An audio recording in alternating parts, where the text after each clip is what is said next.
Mikirkan bagaimana mengisi kemerdekaan itu dengan karya-karya nyata.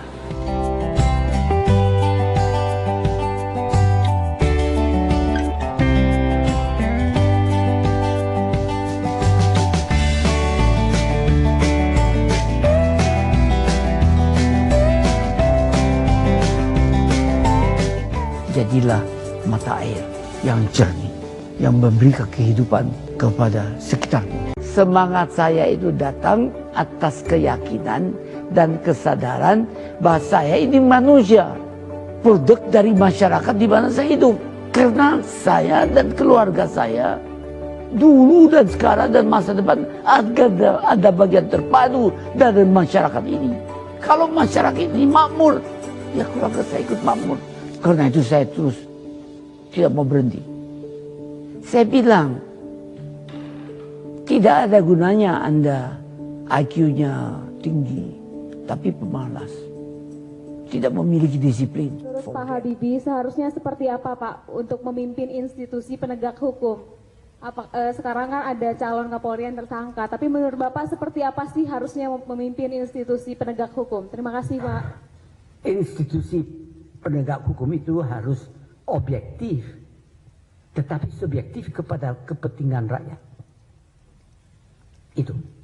Bapak Habibie mempunyai nilai akuntabilitas yang tinggi di dalam dirinya. Beliau mengajarkan kita bagaimana kita di dalam bekerja harus mampu menunjukkan hasil atau tercapaian target yang diharapkan. Hal itu berkaitan dengan tanggung jawab kita atas kinerja yang kita laksanakan. Di dalam diri Pak Habibie tertanam nilai etika publik yang sangat kuat. Beliau mengajarkan kepada kita agar kita mampu menjalankan tugas dengan semangat dan kerja keras, didasari dengan sebuah kedisiplinan yang tinggi. Menurut saya, sosok seorang B.J. Habibie itulah sosok yang luar biasa dan bisa dijadikan panutan.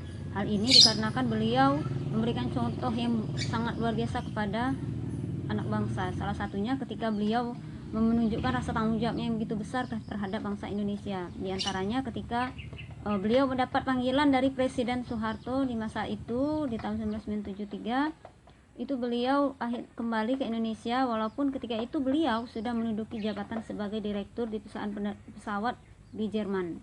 Tapi tentu saja karena rasa tanggung jawabnya yang besar terhadap negara, bangsa dan negaranya, beliau memutuskan untuk kembali ke Indonesia dalam rangka ingin membangun negerinya sendiri, memberikan sumbangsi terhadap apa yang bisa ia lakukan dengan potensi yang ia miliki. B.J. Habibie juga merupakan seorang yang memiliki karakteristik ideal dari tindakan beliau sebagai seorang penyelenggara negara. Contohnya dengan beliau mengadakan efektif, efisien, inovatif, serta berorientasi kepada mutu. Hal ini dicontohkan dengan beliau pada saat melaksanakan pemilu tahun 1999, yakni pemilu pertama demokratis setelah Orde Baru. Jadi pemilu pertama itu diselenggarakan oleh B.J. Habibie. Kemudian dicontohkan juga dengan beliau melaksanakan atau memprakarsai Bank Indonesia yang independen agar lebih fokus mengurusi perekonomian. Ini merupakan beberapa contoh kalau beliau juga merupakan seseorang yang berkomitmen terhadap mutu sebagai seorang penyelenggara negara. Menurut saya, Bapak B.J. Habibie adalah seorang tokoh yang anti korupsi. Itu bisa kita lihat dari semasa hidupnya, ia tidak pernah tersandung dengan kasus korupsi. Dan juga bisa kita lihat dari pernyataannya di media beberapa kali menunjukkan bahwa ia memang benar-benar seorang tokoh yang anti dengan korupsi.